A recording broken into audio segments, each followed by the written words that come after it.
வணக்கம். முதலீடு தமிழ். இது நிறுவனங்களை அலசுவதற்கான ஓர் இடமாகும்.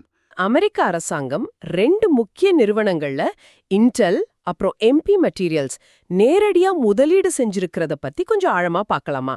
பொதுவா அரசாங்கங்கள் இப்படி நேரடியா பங்கு வாங்குறது, கம்பெனிகளோட டீல் பண்றது எல்லாம் அதிகம் பார்க்க முடியாது.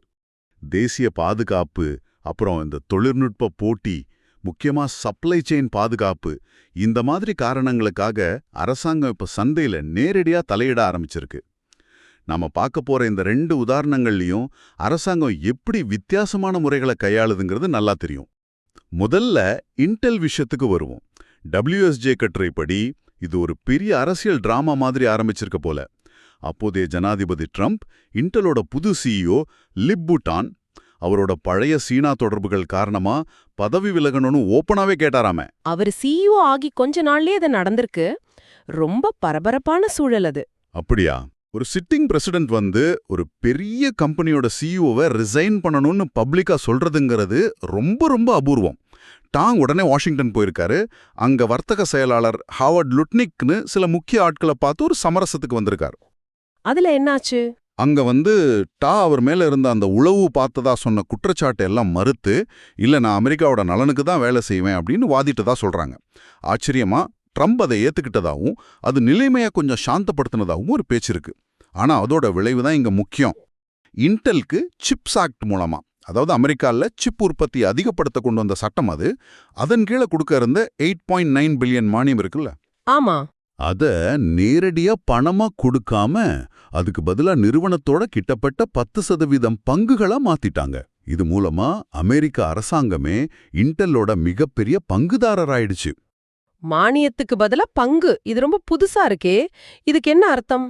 இது வந்து அரசாங்கத்துக்கு வெறும் பணம் கொடுத்து உதவுறதோட நிறுத்திக்காம நிறுவனத்தோட செயல்பாடுகள்ல ஓரளவுக்கு ஒரு கண்ட்ரோல் கிடைக்குது. அது மட்டும் இல்லாம பிற்காலத்துல தேவைப்பட்டா இன்னும் ஒரு 5% பங்குகளை வாங்கிக் கொள்ளும் உரிமையையும் வாரண்ட்ஸ அரசாங்கம் வாங்கியிருக்கு. வாரண்ட்ஸ் அப்படின்னா? வாரண்ட்ஸ்னா எதிர்காலத்துல ஒரு குறிப்பிட்ட விலையில இன்னும் கூடுதல் பங்குகளை வாங்கிக்கலான்னு ஒரு உரிமை. ஒருவேளை இன்டெல் நல்லா பர்ஃபார்ம் பண்ணி ஷேர் விலை ஏறுனா அரசாங்கத்துக்கும் இதனால நிதி ரீதியா லாபம் கிடைக்க வாய்ப்பு இருக்கு. ஆனா இதுல சட்ட ரீதியா இன்னும் ஒரு சுவாரஸ்யமான விஷயம் இருக்கு. அதுதான் அந்த பாய்சன் பில் விதி. Poison pill? பேர் கேட்கவே வித்தியாசமா இருக்கே. அது என்னது? இப்போ இன்டெலோட சிப் உற்பத்தி பிரிவு இருக்குல்ல, அதாவது ஃபவுண்டரி பிரிவு, மற்ற கம்பெனிகளுக்காக சிப் செஞ்சு கொடுக்கறது. ஆமா. அதோட ஓனர்ஷிப், அதாவது உரிமையை 51% கீழே குறைச்சிட்டாங்கன்னு வச்சுக்கோங்க. உதாரணமா அதை தனியா பிரிச்சாலோ இல்ல மெஜாரிட்டி ஷேர்ஸை வித்தாலோ. அப்படி குறைச்சா என்ன ஆகும்?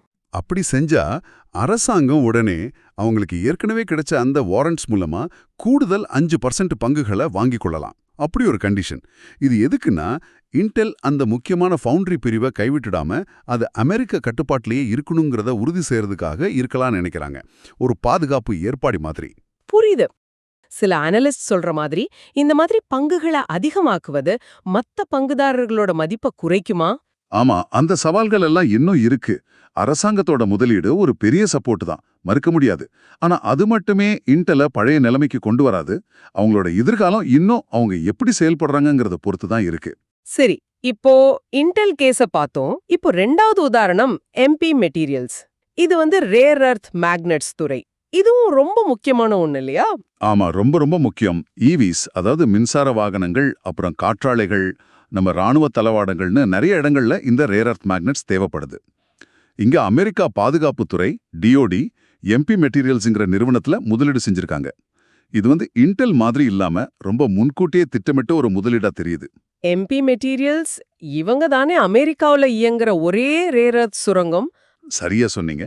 அவங்க மவுண்டன் பேஸ்ல அந்த கனிமங்களை வெட்டி எடுக்கிறதோட மட்டும் இல்லாம டெக்சாஸ்ல ஃபோர்ட் வொர்த்ல ஒரு காந்தம் தயாரிக்கிற தொழிற்சாலையையும் கட்டுறாங்க. அதுக்காக தான் DOD சுமார் 400 மில்லியன் முதலீடு செஞ்சு நிறுவனத்தோட 15% பங்குகளை வாங்கியிருக்காங்க. DOD ஒரு பிரைவேட் கம்பெனில இவ்ளோ பெரிய பங்குதாரரா இருக்கிறது ஆச்சரியம்தான். இதுவும் சாதாரண பங்குலயே கன்வெர்ட்டிபிள் ப்ரிஃபர்ட் ஸ்டாக்னு சொல்றீங்களே. கன்வெர்ட்டிபிள் ப்ரிஃபர்ட் ஸ்டாக்னா என்னன்னு சிம்பிளா சொன்னா, ஆரம்பத்துல அரசாங்கத்துக்கு ஒரு கடன் மாதிரி பாதுகாப்பு கிடைக்கும். ஒருவேளை கம்பெனி நல்லா வளர்ந்துச்சுன்னா அதை சாதாரண பங்குகளா மாத்தி அந்த வளர்ச்சி மூலியமா வர லாபத்திலையும் பங்கெடுத்துக்கலாம். இது அரசாங்கத்தோட ரிஸ்க் குறைக்கிற ஒரு வழிமுறை. இந்த ஒப்பந்தத்துல வேற என்ன முக்கியமா இருக்கு? 2 விஷயம் ரொம்ப முக்கியம். ஒன்னு, MP மெட்டீரியல்ஸ் 10X அப்படிங்கிற பேர்ல ஒரு பெரிய காந்த உற்பத்தி ஆலையை கட்டப் போறாங்க. இது வருஷத்துக்கு 10,000 மெட்ரிக் டன் உற்பத்தி செய்யும் திறன் கொண்டது. சுமார் 2028ல செயல்படத் தொடங்கும்னு எதிர்பார்க்கப்படுது. ரெண்டாவது, இந்த புது ஆலையில தயாரிக்கிற 100% காந்தங்களையும் அடுத்த 10 வருஷத்துக்கு DODயே வாங்கிக் கொள்ளுன்னு ஒரு உத்தரவாதம் கொடுத்திருக்காங்க. இது MP மெட்டீரியல்ஸுக்கு மிகப்பெரிய ஒரு விஷயம். நினைச்சு பாருங்க, அவங்களுக்கு அடுத்த 10 வருஷத்துக்கு ஒரு நிலையான வருமானம் கன்ஃபார்ம்டு. சோ புதுசா ஒரு பெரிய தொழிற்சாலை கட்டுறதுக்கு முதலீடு திரட்டுறது ரொம்ப சுலபமா இருக்கும். ஏன்னா இன்வெஸ்டர்ஸ்க்கு வருமானம் நிச்சயம்னு ஒரு நம்பிக்கை வரும். அது மட்டும் இல்ல, இதுல இன்னொரு முக்கியமான விஷயம் இருக்கு. நியோடீமியம் பிரசாடியம் அப்படிங்கிற முக்கியமான ரேர் எர்த் பொருளுக்கு கிலோவுக்கு $110 அப்படிங்கிற குறைந்தபட்ச விலையையும் 10 வருஷத்துக்கு நிர்ணயிச்சிருக்காங்க. இது இப்போ இருக்கிற சீன மார்க்கெட் விலையை விட 2 மடங்கு அதிகம்னு கேள்விப்பட்டேன். பிரைஸ் ஃப்ளோர்னா என்ன? கொஞ்சம் விளக்கமா சொல்லுங்க. பிரைஸ் ஃப்ளோர்னா, ஒருவேளை உலக சந்தையில NdPr விலை $110க்கு குறைஞ்சாலும் MP மெட்டீரியல்ஸ்க்கு கிலோவுக்கு $110 கேரண்டியா கிடைக்கும். அந்த வித்தியாச தொகையை DOD கொடுத்துடும். இது MP மெட்டீரியல்ஸ்க்கு சந்தையில விலை ஏறி இறங்குறதால வர ரிஸ்க், மார்க்கெட் ரிஸ்க் இருக்குல்ல, அதை கிட்டத்தட்ட இல்லாம ஆக்கிடுது. ஒரு தனியார் நிறுவனத்துக்கு அரசாங்கம் இந்த அளவுக்கு ஒரு நிதி பாதுகாப்பு கொடுக்கறது ரொம்பவே அபூர்வமான ஒரு விஷயம். இதோட விளைவுகள் பல. ஒன்னு, நீங்க சொன்ன மாதிரி தேசிய பாதுகாப்பு. F-35 போர் விமானங்கள் மாதிரி முக்கியமான ராணுவ தளவாடங்களுக்கு தேவையான காந்தங்கள் உள்நாட்டிலேயே கிடைக்கும். வெளிநாட்டிலிருந்து வர சப்ளை தடவட்டா கூட பிரச்சனை இல்லை. 2வது, நம்மளோட தொழிற்துறை வளம். இது வெறும் ராணுவத்துக்கு மட்டும் இல்லாம EVs, கன்சியூமர் எலக்ட்ரானிக்ஸ், ரோபோட்டிக்ஸ் மாதிரி வேகமா வளர்ந்து வர்ற மற்ற தொழில்களுக்கும் பெரிய அளவுல பயனளிக்கும். அமெரிக்காவோட ஒட்டுமொத்த தொழில்நுட்ப போட்டித்திறன் கூடும். 3வது, சந்தை நம்பிக்கை. இந்த ஒப்பந்த செய்தி வெளியே வந்ததும் MP மெட்டீரியல்ஸோட பங்கு விலை கிட்டத்தட்ட 50% ஏறிச்சு. சில பேர் இத பேட்ரியாட்டிக் கேபிட்டலிசம், அதாவது தேசபக்த முதலாளித்துவம் அப்படின்னு சொல்றாங்க. தேசிய பாதுகாப்புக்கு அவசியமான தொழில்கள்ல அரசாங்கம் இந்த மாதிரி நேரடியா முதலீடு செய்யறது, விலை உத்தரவாதம் கொடுக்கறதெல்லாம் ஒரு புதிய கொள்கை மாற்றமா மாறிட்டு வருதா? அப்படி ஒரு தோற்றம் உருவாகுது. நாம இப்ப பார்த்த இந்த 2 உதாரணங்களுமே இன்டெல் அப்புறம் MP மெட்டீரியல்ஸ் ரொம்ப முக்கியமான தொழில்நுட்பம், செமிகண்டக்டர்ஸ் மற்றும் வளங்கள், ரேர் எர்த்ஸ் துறைகள்ல அமெரிக்க அரசாங்கம் நேரடியா நிதி ரீதியா தலையிடுறத காட்டுது.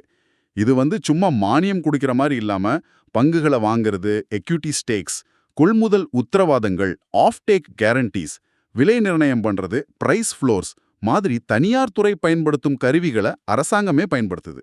இதுல பொதுவான அம்சம் என்னவா பாக்குறீங்க? ரெண்டுக்கும் உள்ள வித்தியாசம் என்ன? பொதுவான நோக்கம்னு பார்த்தா தேசிய பாதுகாப்பு, சப்ளை செயின் பாதுகாப்பு, குறிப்பா சீனாக்கு எதிரான போட்டிங்கிறது ரொம்ப தெளிவா தெரியுது. ஆனா 2 கேஸ்லயும் ஒரு வித்தியாசம் இருக்கு. இன்டெல் விஷயத்துல அரசாங்கத்தோட தலையீடு ஒரு குறிப்பிட்ட அரசியல் மற்றும் நிதி நெருக்கடியோட விளைவா கொஞ்சம் அவசரமா செஞ்ச ஒரு எதிர்வினையா ரியாக்டிவா தெரியுது. ஆனா MP மெட்டீரியல்ஸ் விஷயத்துல இது ஒரு நீண்ட கால, நல்லா திட்டமிட்ட, ஒரு துறையையே உள்நாட்டுல வளர்க்கணுங்கிற நோக்கத்தோட செஞ்ச ஒரு மூலோபாய முதலீடா, ப்ரோஆக்டிவ் ஸ்ட்ராட்டஜிக் தெரியுது. ஸோ 2ம் அரசாங்க தலையீடுகள் தான். ஆனா பின்னணியும் செயல்படுத்தின விதமும் கொஞ்சம் வேற வேற. உங்க நேரத்திற்கு நன்றி. எங்க கண்டென்ட் உங்களுக்கு பிடிச்சிருந்தா ப்ளீஸ் சப்ஸ்கிரைப். நன்றி.